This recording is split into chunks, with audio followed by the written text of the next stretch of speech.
All right, everybody, I'm here with Jen. We're at CardsHQ, we're walking around. We're looking at the Pokemon side. As you can see above me, the Lorcana, Pikachu, little Muriel there, artwork. But here we go. Here's all the Pokemon products so far. Jen, what do you think about the prices? I don't know. It's been a minute since I've looked at prices, so I can't Comparing them to Wasteland, I mean, they're pretty spot on with Wasteland prices. So, I mean, there's some boxes like a regular Scarlet and Violet are going to be about $100. Obsidian Flame is about $110. That's actually a little bit better. I think Wasteland has it for like $120. So, I mean, what we're going to do today is we're going to go through this entire place and give you guys an idea of, you know, just our thoughts in general, unbiased opinions. One of the things that's interesting with like ETBs, and I think Jen was talking about it earlier, you got to wait till somebody comes and opens up the door, right? Yeah, and it's kind of like a barrier of entry when you can't just access it right away. So, I mean, I understand like a lot of these things can be taken, and you know, if you can't keep track of things, like it makes sense. But like if I wanted to buy this right now, I would have to either go find somebody and then get it, and then have them unlock it and get it for me. And you know, right now it's not too crazy busy, so you know, I'm probably going to be helped pretty quickly. But let's say it's like a Friday night, it's really busy. The newest Pokemon products come out, everybody's here to pick it up. It might be a little bit difficult for me to like have to wait maybe 5-10 minutes for someone to come over and get one thing out. You know, and so it might prevent me from wanting to get something. But I do understand that, you know, because the space is big. And we're right next to the door, right? Yeah, so someone could just walk in, grab one, walk out the door, you would never know. Yeah. So it's like, it's a trade-off of security and convenience. Now, I will say they have a ton of new Pokemon product. So I wouldn't come here thinking you're going to get anything of the old stuff, but they have a ton of new Pokemon product, new Scarlet and Violet. So if you're into Pokemon, definitely come out and check. They have a ton of supplies. They even have a booster box display. Oh, wow. And it's not too bad. For $24, I mean, that's pretty solid. And from what I can see is there's a lot of staff around. So, you know, I don't think getting access to any of the things will be a problem, because I do see staff wandering around a lot. So quicker access maybe. But, you know, just something to think about in the future. Yeah. Now we're coming over here. There's a mixture of raw cards and graded cards. Here's the raw cards. It's You saying I got big teeth? Okay. Saying. I'm surprised if there was a Snorlax, you would tell me that's me too, right? Yeah.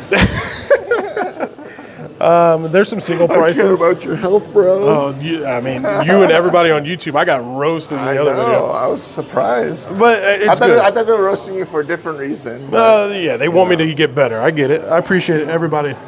I appreciate it. He's working on it. He's always working on it. I know I keep saying I'm working. Yes, he really is. Star Wars section, so a ton of Star Wars stuff. This is my alley. I wish they had Star Wars Galaxy, but they have some of the cooler Star Wars. 2018 Star Wars Topps Finest $350. I don't know the price as well in that. I think this box is right for Dude Luck. Dude, 100%. I know we got some vintage packs down here. They do have a little bit of vintage Pokemon. Just a little bit.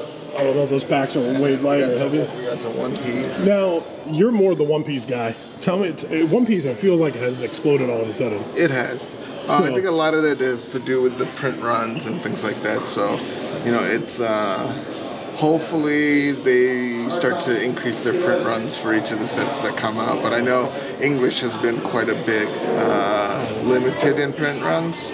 So it seems like everybody's scrambling. So prices have been kind of overly inflated, and then now with the potentials of reprints coming, maybe next year or so, if that's even going to happen, some people are kind of worried in selling their stuff. So it's a mixed bag right now. Don't know what's really going to happen. Well, I can tell you one thing. We all know what happened here.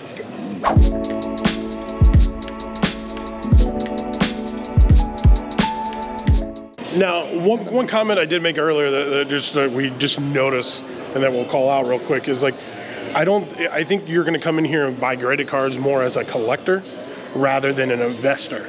Like, because these prices that they have, like, I think they're actually pretty competitive for what YouTube or what eBay is. We'll double check some of these prices to see how accurate they are. But you're going to come in here and find your collection piece. Now, the raw cards you might be able to buy and flip. But for right now, I think if you're looking at the graded cards when you're coming here, don't think you're going to walk in and get a big, massive deal or something like that. When they're buying cards, I don't know if their philosophy is they're just buying to sell, to flip, like at card shows, because a lot of these came from card shows. I mean, we've seen the videos of them buying a massive amount of cards out and about. So, but then I always wonder, you know, with card shops is, do the cards that they sell raw, are they the cards that they know won't grade well, and so they just put them out? Or if they just have so much that they can't grade everything, and then this, you know, they got to do a quick flip, it's easier to sell it faster than try to grade it and then get the max value out of it, you know? I think personally it's more of like, hey, they don't want the overhead and they got to flip the card. Yeah. So they're not going to grade anything unless it's something insane. Because it, like, I mean, if turnaround times were a lot better with PSA, it would make sense that everyone would grade it, but you don't want to lock something up for 6 months and then have the price, you know, dramatically change up or down. Right, right. So.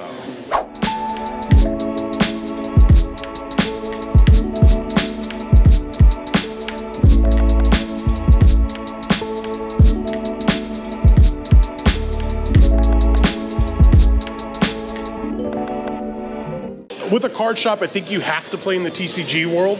You do. And I think they could have, this is a big enough place for like birthday parties, events. I assume they might have trade nights and TCG game nights. I don't know if they're going to ever do Magic. We saw a little bit of Magic, but imagine they having Pokemon events here in Lorcana. I thought that they would need a little bit more space.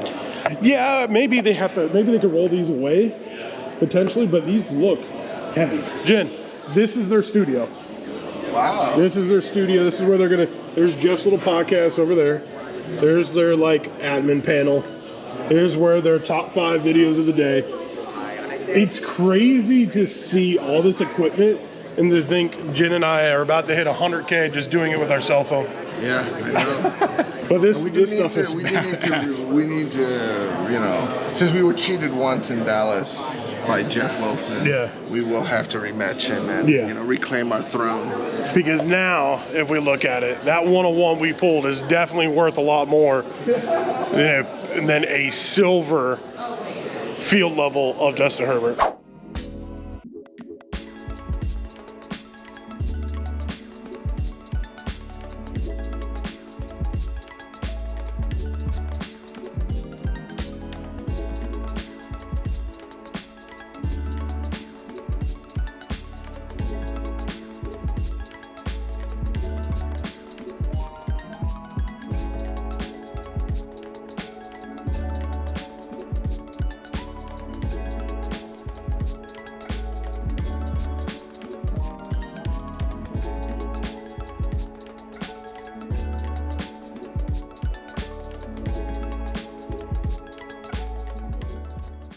Chase for the Geoff Wilson card.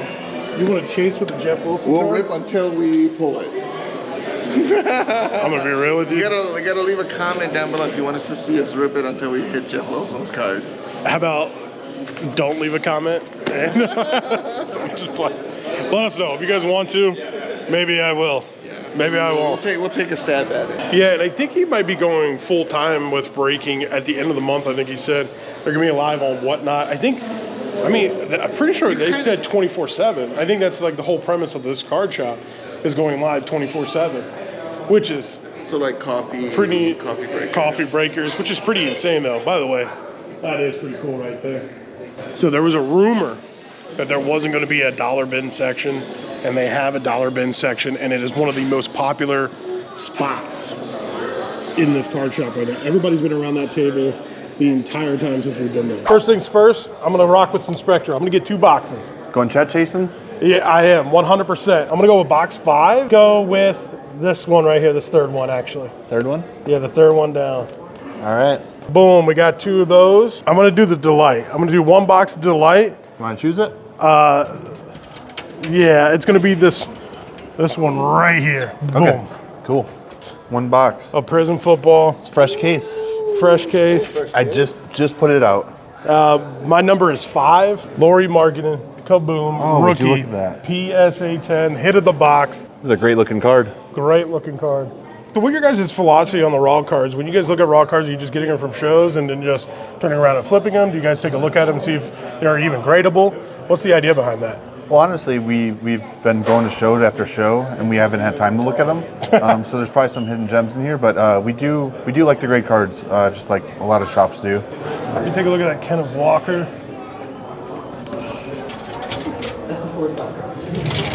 And pretty much everything in all of our showcases, we try to price right at comps or just right below, honestly.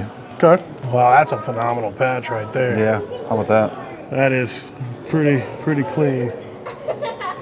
Let me take a look at that if you don't mind. Okay. Are you a fan of KJ, or are you just liking the patch? First thing that caught my eye is the patch, right?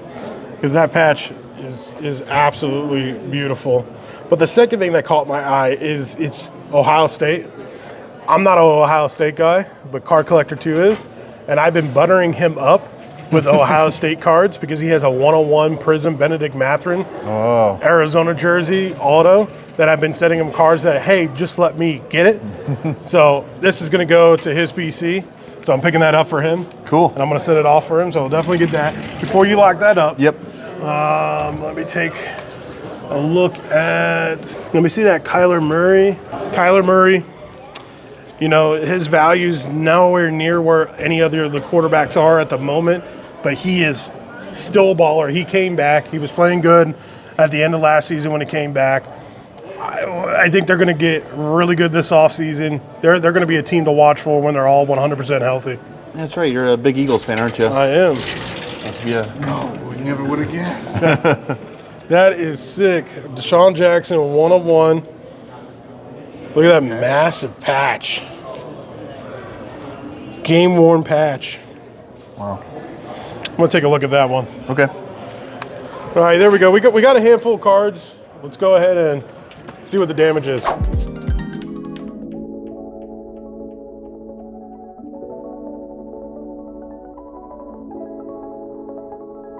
I'll throw my grade out there. I think this shop is a B+ right now, teetering to an A. And the reason why I say that is the dollar bin section needs to grow more. You need to be able to touch more. But everything else is pretty good. I mean, the selection of cards is great. Now, this is early on. We don't know how their breaking is going to go. Comparing this to an Atlanta card shop, it's definitely the best card shop in Atlanta. But all around, I think maybe it's because I'm not used to it yet, and maybe I'm so familiar with the traditional card shop that's probably like kind of where I'm at right now.